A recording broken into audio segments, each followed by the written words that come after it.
घर में गणेश जी की मूर्ति एक दो रख सकते हो। भगवान लड्डू गोपाल की मूर्ति घर में एक दो रख सकते हो। लक्ष्मी जी की मूर्ति घर में एक दो रख सकते हो। किसी भी देवता की मूर्ति आप घर में एक दो रख सकते हो, पर शंकर भगवान के शिवलिंग का ऐसी कोई पुराण नहीं है जिस पुराण में ये लिखा कि शंकर जी का शिवलिंग एक रखना या दो रखना या तीन रखना। घर में अगर दो शिवलिंग भी है तो भी चलेगा, तीन शिवलिंग है तो भी चलेगा, चार शिवलिंग है तो भी चलेगा, पांच शिवलिंग है तो भी चलेगा, छह शिवलिंग है तो भी चलेगा, सात शिवलिंग है तो भी चलेगा, 9 शिवलिंग है तो भी चलेगा, 10 शिवलिंग है तो भी चलेगा, 11 शिवलिंग है तो भी चलेगा, और 12 शिवलिंग है तो समझ लेना 12 ज्योतिर्लिंग ही तुम्हारे घर में विराज। कोई क्वांटिटी यहां नहीं लिखी गई। शिव महापुराण में यह क्वांटिटी नहीं लिखी कि आप शंकर का शिवलिंग घर में केवल एक ही रख सकते। कोई तुमसे कह दे कि घर में शंकर का शिवलिंग नहीं होना चाहिए, कोई तुमसे कह दे कि शंकर जी का चढ़ा हुआ जल नहीं पीना चाहिए, कोई तुमसे कह दे शंकर जी पे चढ़ी हुई बेलपत्र नहीं खाना चाहिए, कोई तुमसे कह दे शंकर जी पे चढ़ा हुआ प्रसाद नहीं खाना चाहिए, तो समझ लेना कि वो आपको केवल पागल बना, वो आपको केवल मूर्ख बना। विद्वान से विद्वान व्यक्ति भी अपनी गादी पर बैठकर बोल दे कि शंकर जी पे चढ़ा हुआ जल मत पियो, शंकर जी पे चढ़ा हुआ बेलपत्र मत खाओ, या शंकर का शिवलिंग अपने घरों में मत रखो। अगर कोई विद्वान से विद्वान भी कह दे तो समझ लेना कि वो मूर्ख बना रहा है, वो पागल बना रहा है। क्योंकि शंकर भगवान की शिव महापुराण की विद्येश्वर संहिता में सब कुछ लिखा, सब कुछ। और आपको सीहोर वाले महाराज पर विश्वास नहीं करना है। आप तो गीता प्रेस गोरखपुर आपके पास में है। कुशीनगर से गोरखपुर 35-40 किलोमीटर दूर होगा, और 35-40 किलोमीटर दूर अगर गोरखपुर है तो गोरखपुर अगर 35-40 किलोमीटर है तो वहां पर जाकर गीता प्रेस गोरखपुर में, गीता प्रेस गोरखपुर की में जाइए और गीता प्रेस में जाकर आप वहां से शिव पुराण खरीद के लाओ और उसको पढ़ो,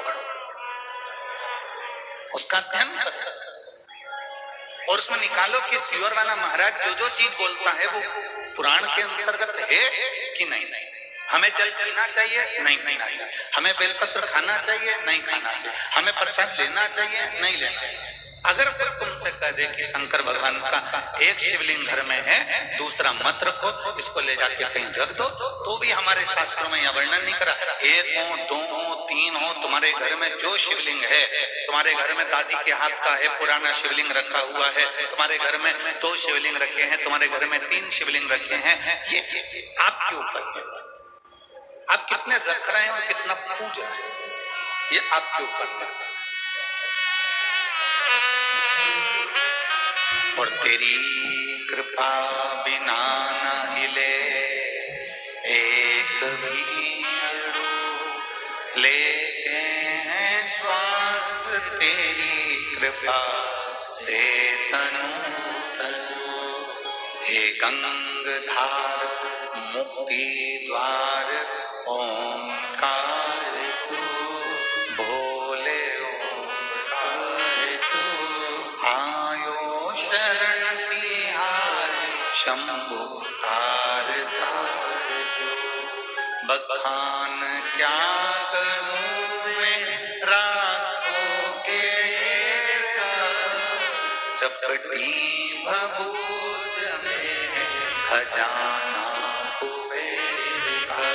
हे गंगाधार मुक्ति द्वार ओंकार तू, भोले ओंकार तू, आयो शरण तिहारी शंभु तार तार।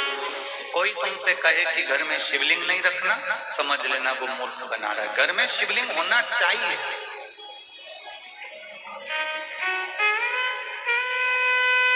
जिस घर में भगवान शंकर का शिवलिंग नहीं होता वहां का जल, भोजन, अग्नि शुद्ध नहीं हो पाता, शुद्धता का भाव नहीं दे पाता।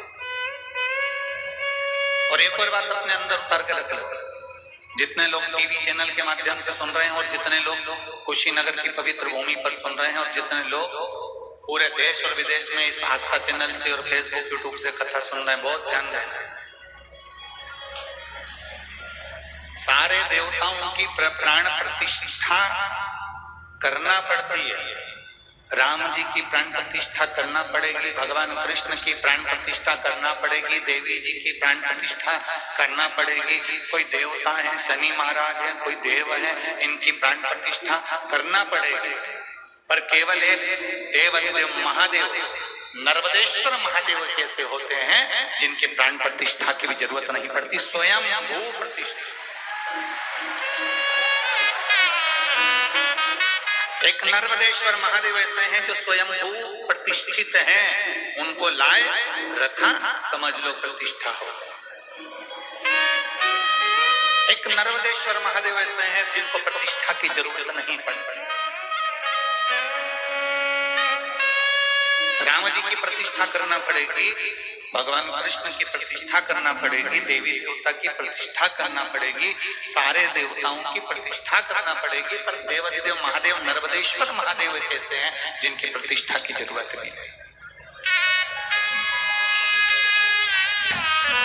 जिनकी प्रतिष्ठा की हमको जरूरत भी नहीं है। आप लाए आप लाए उसको विराजमान कर, आप लाए भगवान शंकर को घर में लाकर पूजन कर,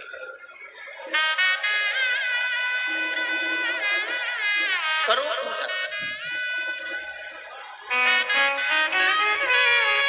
आप लोगों में से सीहोर कौन कौन गया है? कुबरेश्वर धाम हाथ उठाओ जरा, बहुत सारे गए हो, रखो रखो। अब आप में से कंकर शंकर कौन कौन लेके आया है? ठीक है, रखो। में से कंकर शंकर कौन कौन लेके आया है?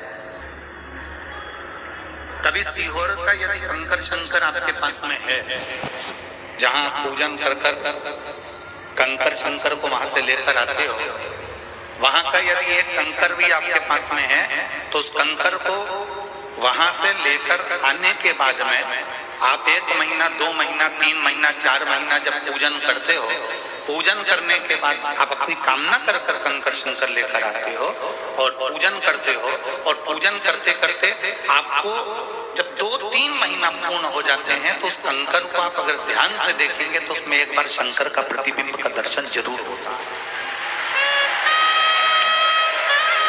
कुबरेश्वर धाम का कंकर कंकर शंकर है, उसके एक एक कंकर में शंकर का दीदार होता ही है। आप उसकी पूजन करते हैं, स्नान कराते हैं। कई लोग कहते हैं हमारा कंकर बीच में से टूट गया, कोई के 2 टुकड़े हो गए, कोई के 4 टुकड़े हो गए, कोई के 6 टुकड़े हो गए। उसमें टेंशन वाला विषय नहीं है। यहाँ तक हमने शिव महापुराण की कथा में पहले कहा है कि मंदिर का शिवलिंग के भी टुकड़े हो जाते हैं तो ये मत समझना कि वो शिवलिंग खंडित है, वो अखंड है। शिवलिंग कभी खंडित नहीं होता, शिवलिंग शिवलिंग है।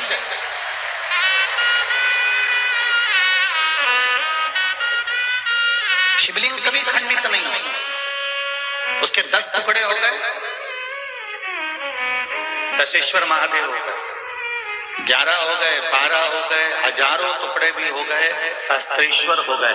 कभी भी शंकर का शिवलिंग खंडित नहीं माना गया। शंकर का जो शिवलिंग है वो कभी खंडित नहीं, कभी खंडित नहीं माना गया।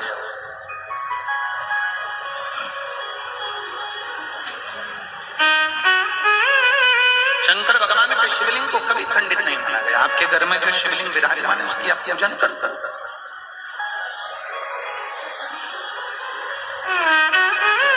जिनके घर में भी सीहोर कुबरेश्वर धाम का कंकर शंकर है, वो अपने पूजन करते समय ध्यान करना, उसको एक बार स्नान पूजन कराकर उसको ध्यान से देखना। ध्यान से भी नहीं देख पाओ तो अपने मोबाइल में उसका स्क्रीनशॉट बड़ा कर देखना, उसमें आपको देवाधिदेव महादेव की एक झलक तो आपको नजर आएगी। 12 ज्योतिर्लिंग में से एक ज्योतिर्लिंग का दर्शन तो आपके उस कंकर शंकर में होगा निश्चित।